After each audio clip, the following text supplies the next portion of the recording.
Oh, Aaron, I mean, I'm sorry. I mean, this episode's already late. I don't know where Craig is now. You know, he thinks because he's editing the show, he can just turn up when he wants. I mean, I'm sure it's not the kind of professionalism that you're used to.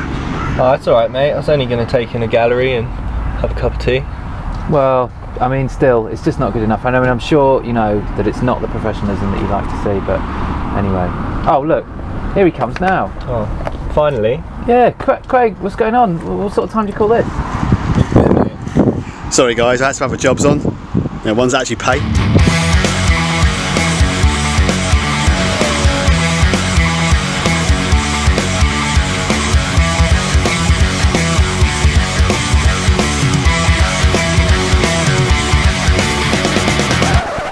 Well, Jim, does look like he's been pretty busy. Yeah, I mean, I suppose so. At least you're here now anyway. Let's get on with it. Right, let's run contents. Oh, actually, just a minute, Craig. Was that Keith Lemon in there? I'm a massive fan. Can you get me an autograph? Not now, Jim. I'm a little bit busy, mate. Oh. We introduced South African hotshot Luke McGillewie, who has bagged himself a slot on the KSP this season and is already making a name for himself. We round up the best action from the PKRA and KSP and speak to Kristin Boese about kitesurfing in the Rio 2016 Olympic Games. This episode we've got a Cabrina subwoofer surfboard to give away, and we reveal the winner of the best short stick. Move of the Month runs hot with some of the top strapless riders going head to head for your vote. We take a quick trip to Islamorada in Florida. My boy Sam Light continues his back mobe instructional series, this episode moving from back to toe to back to raft. And we play the show out with a classic section from one of the sport's most pivotal DVDs, Autofocus by Elliot Leboe of ACL Productions.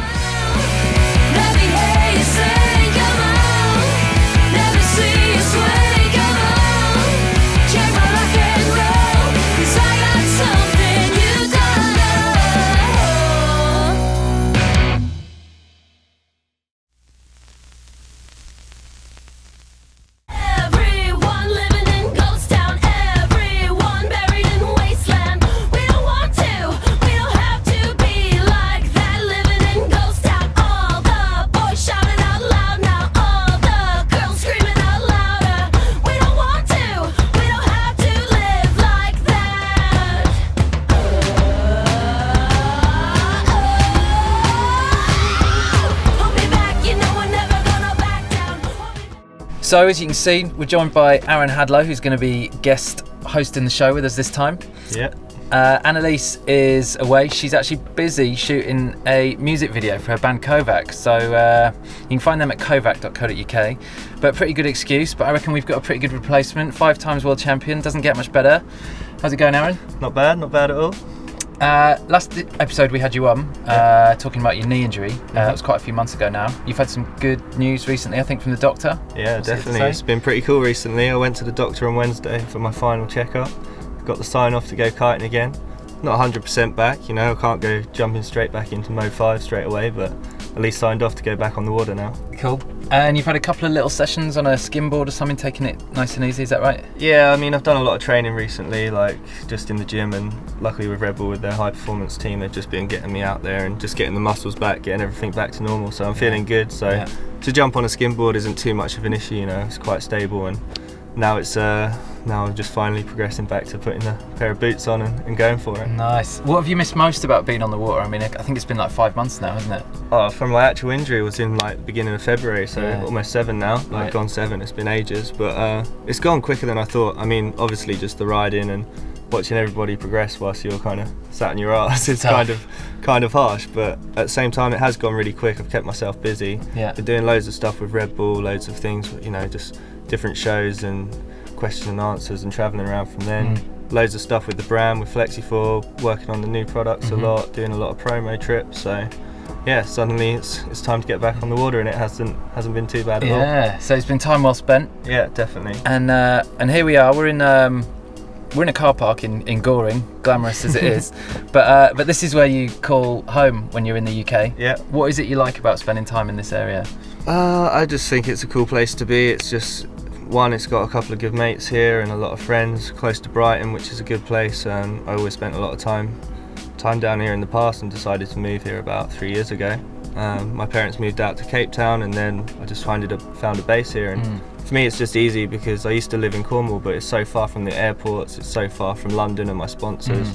Here I can just cruise up and see Red Bull, Flexi, it's not far, and get to the airport easy, so just a whole round, the overall thing. And in terms of places to kite on the south coast, it's probably one of the best. Well, it's got the infamous Worthing effect, hasn't it? Do you buy into that? Yeah, definitely. It's crazy. Like during the summer, because we got the downs at the back, just pulls in any type of sea breeze. So, you know, statistically, it's probably one of the windiest places in the UK as well. So yeah, so a bit of everything. Loads of good riding. Yeah. Not quite as windy as your other home spot in Cape Town, which is where you spend a lot of the year. Yeah. For anyone who's never been there, can you tell them why you like it so much? I like Cape Town generally. I mean, the kiting is difficult, but there's a lot of different conditions, and that's probably what keeps you motivated. And I'm able to spend a lot of time in one place without getting too bored. You know, you're right in the city. You can go out when you want. You got everything you need. The food's good. All my friends come over, and the conditions vary so much. It's just ultimate for me. And a lot of people go there. Maybe they don't like it. You know, it's quite windy. It is quite gusty. It's wavy. It's cold. Yeah. And but for me, yeah, it's the place to be. Yeah, it delivers. It can be quite brutal, can't it, as well? Yeah, totally. But I guess you love that. So next, the next feature that we've got coming up is we're doing like an introducing feature with a new KSP rider who's just made it onto the tour this year, McGillewie, who's an 18-year-old from South Africa. Yeah. You must have seen him riding quite a lot. Yeah, I've seen him since he was a real young kid coming up. I mean, I've been in Cape Town for the last, over 10 years now, going there, and I've seen him progress every year. You know, he doesn't only do the waves, although he has started focusing on that a little more. He's still into the freestyle and in the racing, and he does everything all through the year. You watch him, and he's a good all-round rider, which is cool. And it's cool to see him doing well on the KSP now, because you know, South Africa do have some good waves and some good riders. And it's good to see someone pushing it onto the international scene. Yeah, I really like watching him ride because he's bringing all his elements from kiting into wave riding, and it just looks so dynamic. Yeah. And I caught up with him in Cape Town, and this is what he has to say.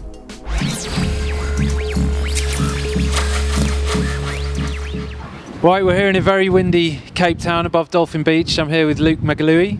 How's it going, Luke? Oh, good, thanks. This is just like a normal day here in Cape Town, isn't it? Typical, every day. Howling as we look across to the mountain. It's beautiful. Have you lived here long? Yeah, I've lived here for quite a while, since 2000, and been kiting since 2006, and it blows like this almost twice a week at least. And the conditions here are really full on. They're really all round. You're a really all round rider as well, aren't you? Can you tell us a bit about your career? You've got some good achievements. Yeah. Well, here in Cape Town, it's either pumping or it's not pumping, and there's either waves or there's no waves. So to freestyle here, it's very hard. Super windy, super gusty, and I mean, you get used to it. So I've had good results with the freestyle in the SA Tour 1, 2, 3 years ago, and but my main focus now is waves. So all I'm doing is wave riding, and it's the most perfect place. I mean, we've got so many different breaks: Cape Town, Big Bay. It's all I focus on now, is riding biggest, best wave I can find in Cape Town. And you're with RRD now. How long have you been with them? Oh, this is my second year now.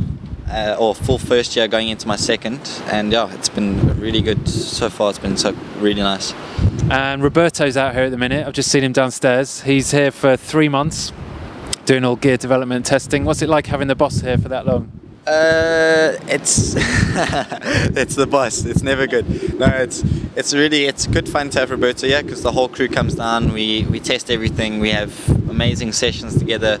But when it comes to work, it's work. So I mean, it's just the whole day. Like, we ride 6 hours in a day. If it's not done, we keep riding until it's done. Dark, light, it has to get done.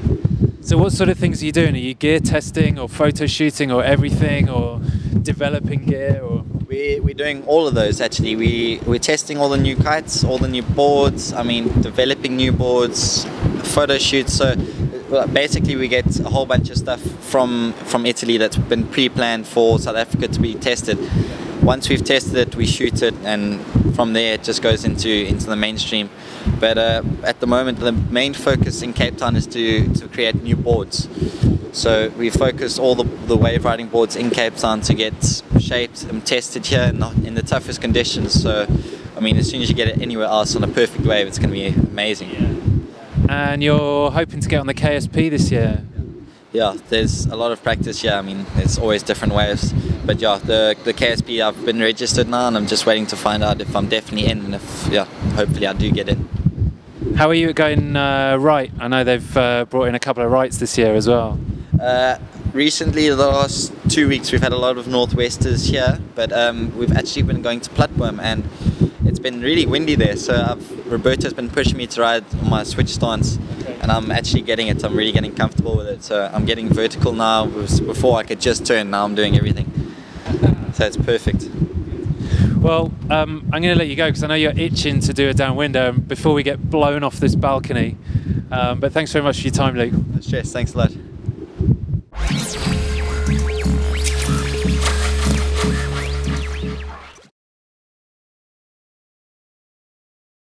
Our next feature is rounding up the news, the World Tours. Obviously, you've had a big hand in the World Tours over the years.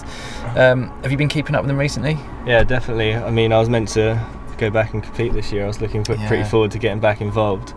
So I've definitely kept an eye on it. I went over to PKRA Germany just for a day, actually, just to see the singles and see what the level's at. And yeah, I mean, it's fun. It's good to see it moving in a good direction. The scoring system's good. The live streaming's working well. It's starting to be quite interesting for everyone to be able to see what's going on on the day. And yeah, it just seems like everything, when I was finishing on the tour, there weren't enough events to fill the calendar. Now it seems like there's too much, and they have to push a few away. So things are moving forward, and yeah, I'll be competing next year. So cool. 2012 PKRA Freestyle World Tour started in Dakar, Morocco back in late March, and it was business as usual for Yuri Zoon, who began the defence of his world title with a win. Bruno Kagia took victory in the women's event, and the performance ladders looked set to be very similar to 2011. But this event saw some new names bursting into the top 8, starting with the youngest rider on the tour, Liam Whaley from Tarifa, Spain, who shone at the French event in Le Cat with a 4th place. Stefan Spiesberger from Austria and Christoph Tack from Belgium have showed promising progression at every event, and Italian Alberto Rondina, as ever, lurks consistently in the top 3. A nice surprise came with the 2009 world champion Kevin Langeray coming back strongly after a lengthy time out with injury, climbing from 9th, 7th and 5th in The Hague to grabbing 2nd at events in Adikora in Germany, proving he's still one of the PKRA's greatest competitors. So far, 2-time runner-up in the championship, Alex Pastor, and current champion Yuri Zoon have been trading positions at the top. As the tour headed to the strong winds of Fuerteventura, anything could happen, and the 2 top names ended up in a battle royale in the double elimination final, with Alex just managing to sneak top spot with a huge score after landing a massive slim 7 in the first final. The boys currently stand neck and neck with 2 confirmed rounds to go, nail-biting stuff, faux show. We're exactly at the same amount of points.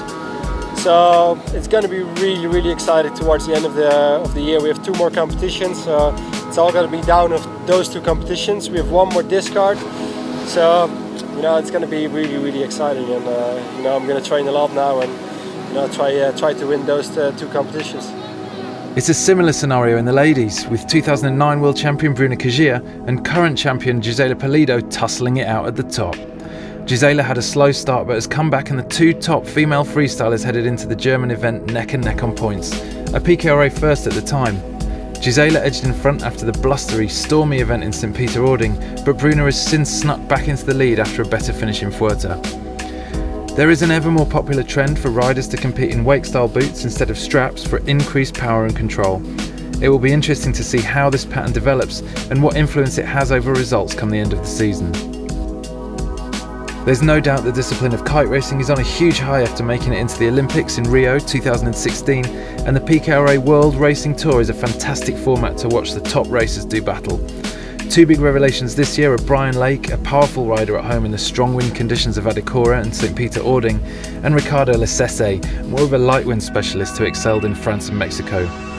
American John Heineken shines at almost any event he enters and still represents as the leading contender at this halfway stage of the season, with his training partner and close rival Adam Cook lying in 3rd after Germany. It was a fun race. The last beat I went from 7th to 3rd. I got around the weather mark right behind. Ricardo was in 1st and then Adam.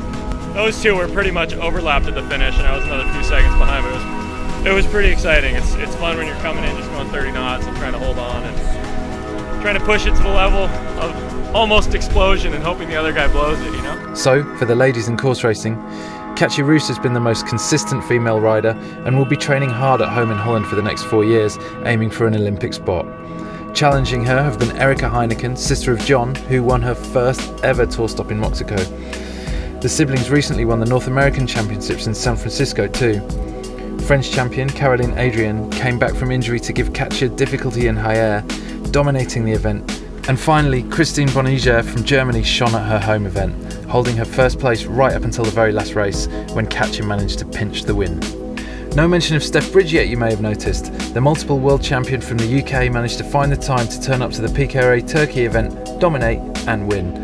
The IKA World Championships are also coming up soon in October. Expect the usual good performances from her there too. Keep up to date with the last couple of events by tuning into the live stream hosted by Dave Tyburski, or find the live results, images, videos and more at the PKRA website.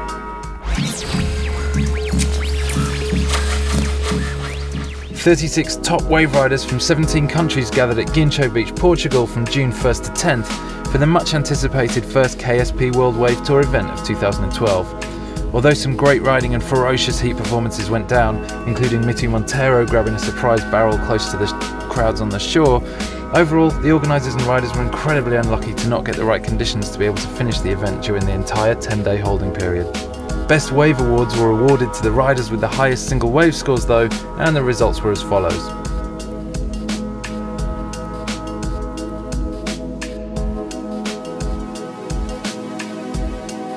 Round 2 and the Mauritius event had a tough act to follow after last year's, but the one-eye break delivered once again during the 10-day holding period from the 7th to the 16th of September. The event took place just as we were wrapping up this episode, so check out the KSP website for much more action and reaction. Winners were barrel-hungry Patri McLaughlin, who just managed to beat last year's world champion Edson Cozzolino and also score the event's only 10-point ride. New boy Luke McGillewie, who you heard from earlier in the show, narrowly missed out on a podium, and his rapid momentum was brought to a halt by Sebastian Ribeiro, who's from Brazil. Last year's Mauritius event winner and wildcard entry, Ninja Bikla, once again proved that her deep local knowledge and understanding of one eye is a true force to be reckoned with, as she beat hotshot Yalu Langare to take the title at her home spot. Kirsty Jones just pipped last year's world champion Ines Carrera to the last podium spot in the 3rd place final. We will actually be at the KSP Island event from 19th to 28th October, so we'll be bringing you lots of reaction from there, and then the tour heads off to the grand finale on Maui, Hawaii from the 19th of November to the 8th of December. So, fingers crossed for more firing conditions.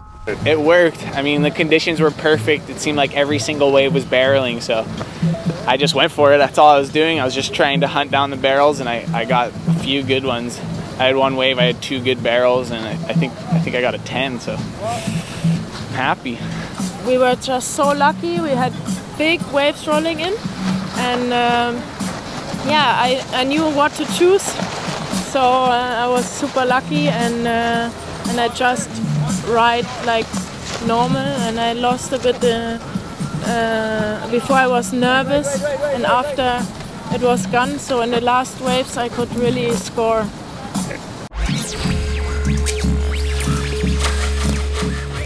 With the spirit of adventure coursing through his blood and always keen for a pop at the record books, Sir Richard Branson became the oldest person to kitesurf the English Channel at the end of June.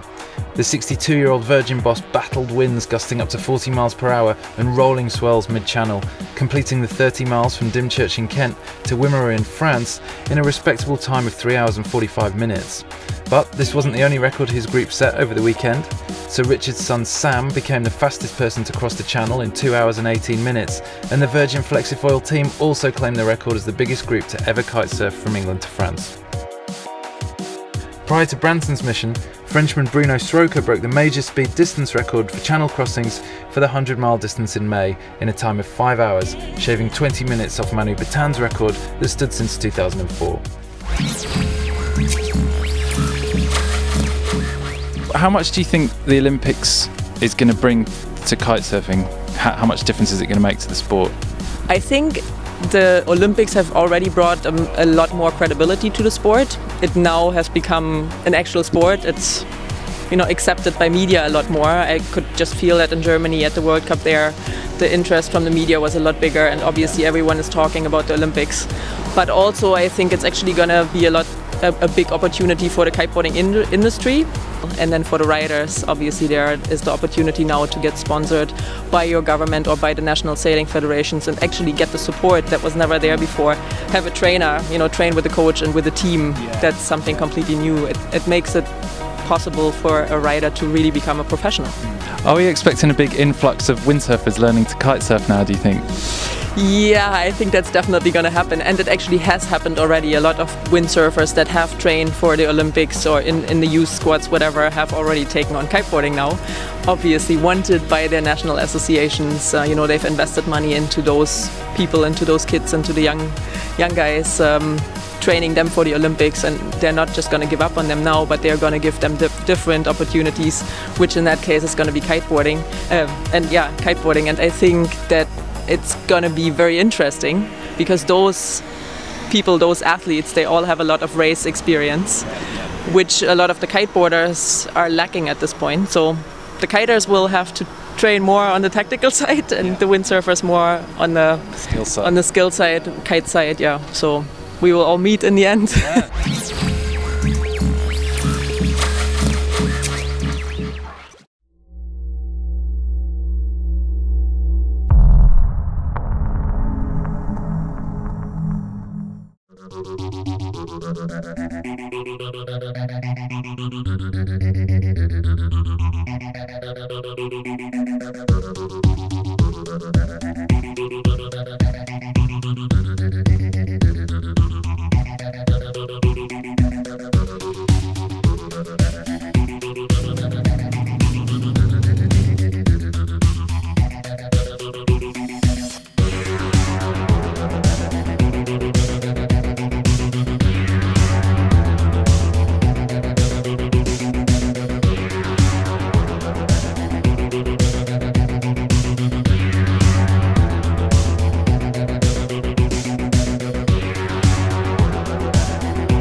Last episode we ran a competition to win a best surfboard. The question you had to answer was, who was the multiple world champion that best signed to the team at the end of 2011? The answer was of course Gisela Pulido, and the winner is Eric Taylor from the USA. So well done Eric, it's a great prize, it'll be on its way to you soon.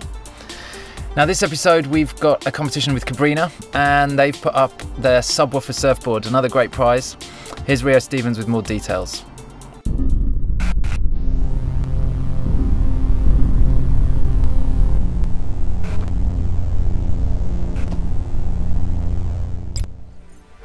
Hi, this is Rio Stevens, and for this episode of the Kite Show, we will be giving away a Cabrina subwoofer. The subwoofer is a 5'8" by 20.5" inch surfboard that can be used for both surfing and kite surfing. It's ideal for smaller waves, lighter winds, but excels for all riders. Now back to Jim and Annalise with more details how to win. To enter the competition, the question you need to answer is, what length is the subwoofer surfboard available in? Find all the entry details on our Facebook fan page. Good luck.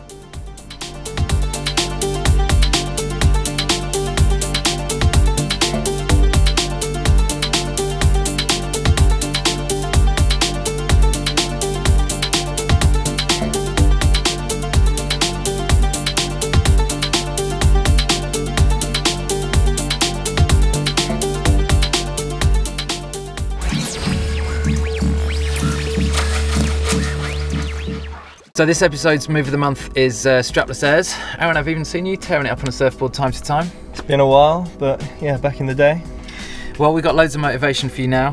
We've got some of the best riders coming up, and you can't fail to be impressed by what's happening in the strapless world at the minute. No, not at all. The guys are ripping it now. What they're doing strapless and the airs they're doing and tricks and everything is crazy these days, so respect to them boys. Yeah, all good. Do you want to introduce this section?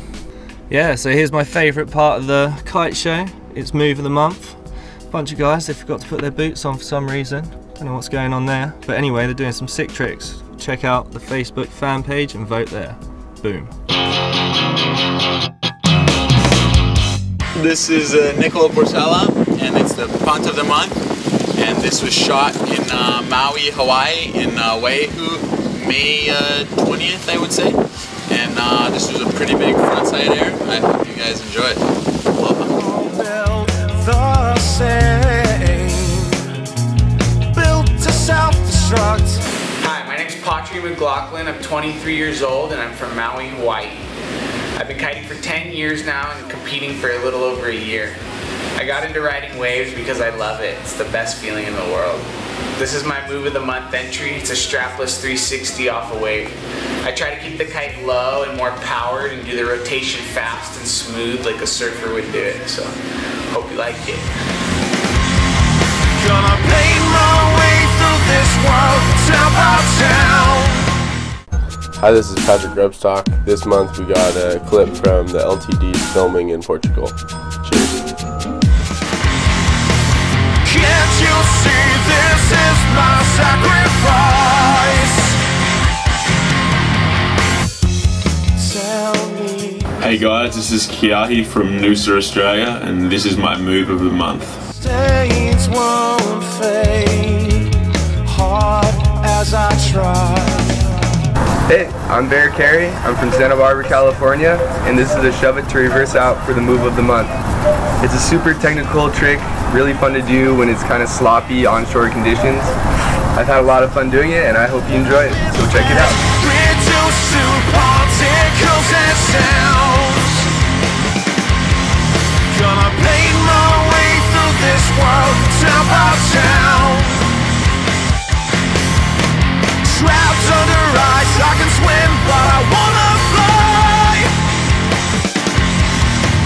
Can't you see this is my sacrifice?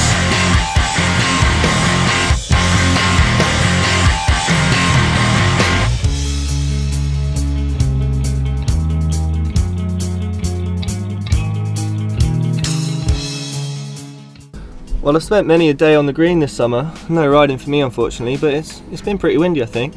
Fancy a brew? Oh yeah, lovely. Oh, lovely, it looks nice. Oh, this is nice, yeah. Yeah, it's been a great summer for wind, and also, of course, we've had the Olympics going on, so the country's really been getting behind everyone, and then obviously in 2016 we've got kitesurfing in the Olympics. Yeah, I heard Ruben's quite into that. But it's starting to chill out a bit now. It's getting a bit cold. Could do with another holiday, to be honest. Yeah, you know where you should go? Islamorada in Florida's just coming into season. Oh, really? Really nice flat water, sort of shallow this far as you can see. Great for learning new tricks. Sounds pretty good. Yeah, back up the road you've got Miami, all the sights of the city up there, and then you've got mad Key West down in the south. Awesome place. Very nice. Yeah. Got any biscuits? I do actually. Oh, lovely. Fancy Jaffa. Oh yeah, spot on. Cheers, mate.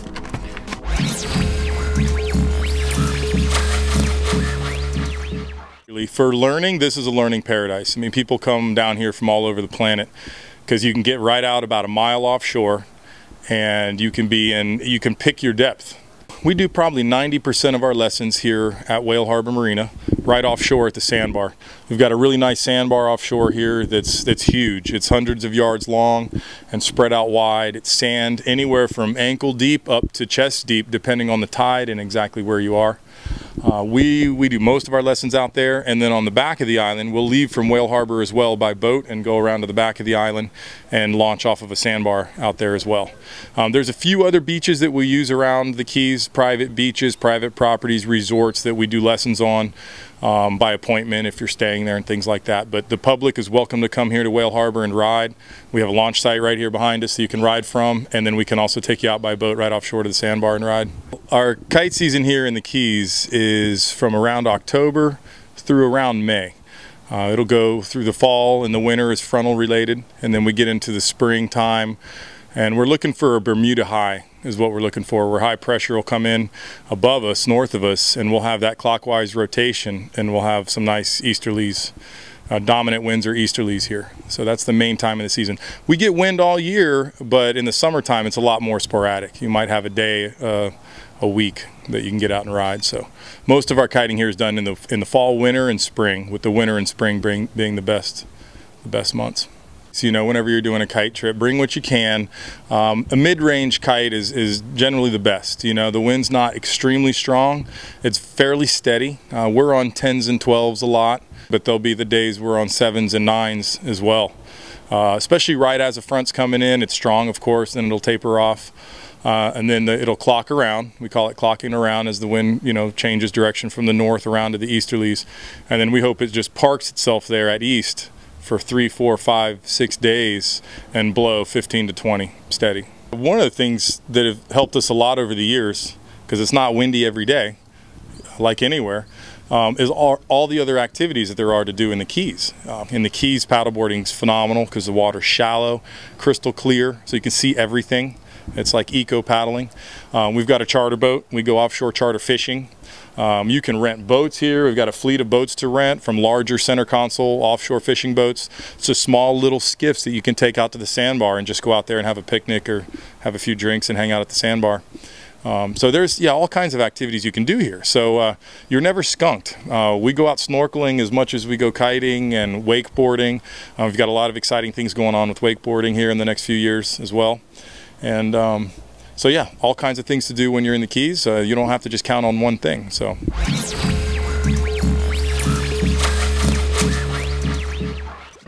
Next up, we've got part 2 of Sam Light's back mobe instructional series.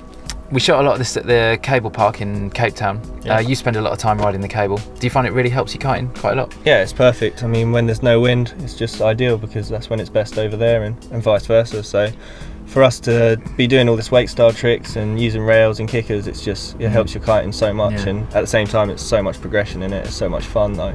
It's just want to be up there all the time. Yeah. Well, Sam's pretty mean on the cable park. So here's part 2 of his series where he moves on from the back to toe, this time looking at the back to wrapped.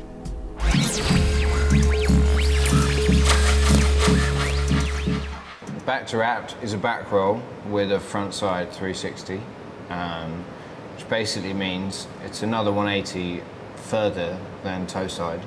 So as you come to toe side, you literally just drop it another 180 all the way around and land wrapped. Effectively, you are wrapped up, whereas blind is more just backwards. Okay. That's the main difference. So, right, let's run it through. Tell us what's going on. So, checking out nice big scoop edge. It's basically exactly the same as your first back roll. You just edge a bit more, spin a bit faster, go a bit high. So, I've got my arms in, doing the scoop edge and taking off. Then that was a good pause. That was a good pause, wasn't it? Really good. If only we had the camera running to see that pause. I mean, there's a lot going on at this there. Point, yeah, I've let go of one hand already. Yeah. I've spotted my landing. Yeah. And I'm looking like I'm about to land toe side, when in fact I'm going to land wrapped, which is important to this trick. It's also important to get inverted. You can do a flat one. Yeah. And more of a flatter rotation, but it's harder to land wrapped. It's easier if you flip into it. So you can see here, I'm quite upside down. Yeah. I've spotted my landing and I'm coming in like a back to toe side. Like if you looked at it now, you'd think it was a back to toe side. You would, yeah. And then the key is just finishing that rotation off and planting it in your hip. Your hip's the most important bit, because if it's too high, it's going to pull you over. So now I am just touching down on the water. You can see I'm still looking down at my landing. The whole time I can see the water, I'll be looking at where I'm going to land. Yeah. In fact, here, noticing my hand is a little bit high. Ideally, I'd wanted to keep it a bit lower. Yeah. Because it could pull me over the front. But I managed to land it and ride out. So first I did lots of back to toe sides. Like, I could never recommend doing enough back to toe sides, because you get the muscle memory, you get the right flip. The back roll is a different movement. So a back to toe side is already sending you into the back mode movement. Yeah. You constantly look at your landing from as soon as you've gone, so you take off, you've done your scoot roll, and you can pretty much see your landing straight away. Yeah. So I'm looking at that fixed point the whole time, all the way to landing, and I'm still looking at it after I've landed there. Yeah. But you're looking backwards now, aren't you? Yeah, I'm looking at where I landed. You landed, right, instead of landing. But there's nowhere else to look, so you might as well look at your landing.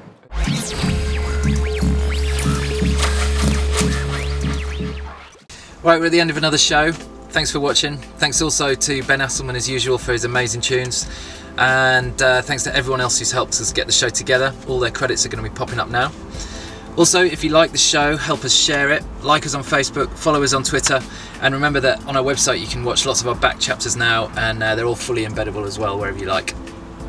Thanks also to Aaron. Thanks for your time today, for helping out. No worries. You got a few bits coming up, including some bits with Ruben, I think? Yeah, we got a few projects on the go. I mean, next year I'm going to be focusing on competing again, so that's my main focus now, getting back on the water, yeah, getting riding.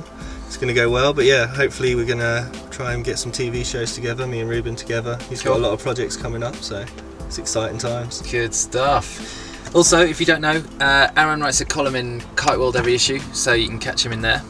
Getting a bit late for deadline now, Aaron. Start cracking on. Oh mate, halfway through already. Good stuff. So Aaron, we always like to have something pretty special play the show out, and I think you'll be pretty impressed with what we got this time. Yeah, it's the kicker chapter from Autofocus now. Yeah, that's right. Very cool. It set the benchmark in DVDs at the time. Some sick rail hits and kicker stuff, and it was just a good all-round DVD. I think it's something that's missing in the sport at the minute, something we tried to do with the UK crew, Sam, Tom, James, and hopefully we'll be able to work on something a bit better too, but that was the one back in the day. Yeah, it was a great DVD, one of my favourites, released in 2005 by Elliot Leboe. And as you say, it was a group of riders, 6 riders got together, not for their sponsors, but just to push the sport together as much as they can, featuring Dre, Jason Slezak, Bertrand Fleury, Jason Stone, Mauricio Abreu, and Goold. So thanks to Elliot Leboe of ACL Productions for letting us have this brilliant clip to play the show out with, and we'll see you next time. Nice one, Aaron. Good show. Yeah, it was awesome. Yeah, thanks for helping. No worries. So when can I send you the invoice for that? Oh, well, I thought we were just going to do like a little swap thing. Well, not really. I think. No. No, I think can't get out of this one. I don't think. Oh, really? Well, I mean, if it's going to be like this, you can clean my rims. They're a bit dirty at the minute. Again. Oh, sorry, Mr. Hadlow. It's all right, mate. It's all right.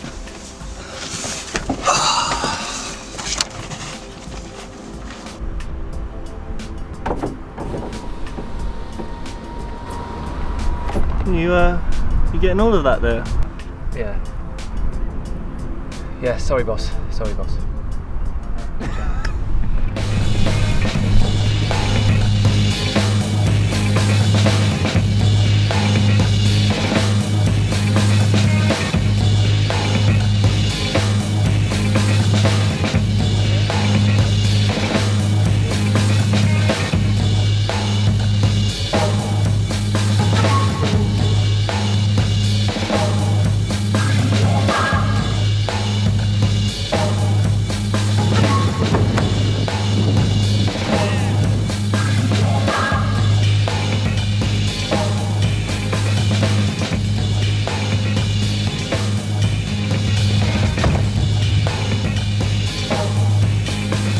I'd say the obstacle we built that was the most fun was the kicker, just because we get into a session on it, it didn't get as crowded as the other 2 rails, and people just roll through tricks, so, you know, everybody kind of gets warmed up, and then one guy steps it up, and it just pushes the next, and then, you know, you see people having good days and bad days, and when somebody's on, they're on, and you know, stuff just starts going down.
Yeah, it's one of my favourite sections, Move of the Month. That's on the kite show, and it's a bunch of kooks.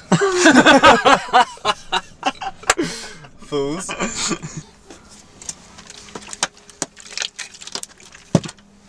Boom. Get them out, bloody hell.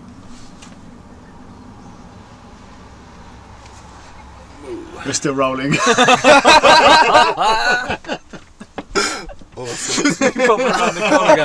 Whoa. Winner is Eric Young from the USA. Taylor from the USA.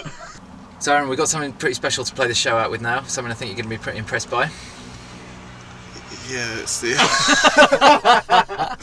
Hold on a minute.